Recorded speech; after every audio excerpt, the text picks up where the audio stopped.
আপনার জীবনে হয়তো অনেক স্বপ্ন ছিল বা আজও তা আছে, কিন্তু এখনো আপনি স্বপ্নগুলো পূরণ করতে পারেননি।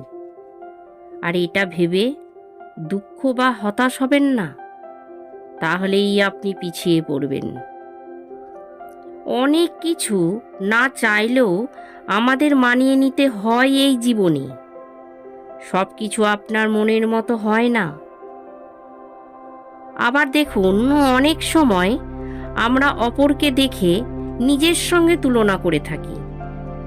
খোঁজ নিই সে কি করছে, কি করছে, কেন করছে, কিভাবে করছে।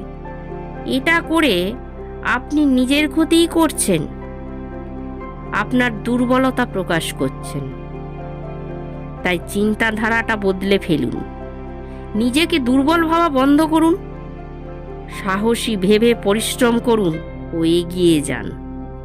নিজের ওপর বিশ্বাস রাখুন যে আপনি সব করতে পারবেন। আর নিজেকে ভালো রাখার জন্য অল্পতেই সন্তুষ্ট থাকুন।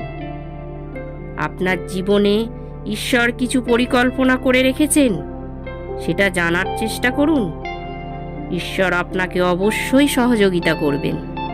ধন্যবাদ।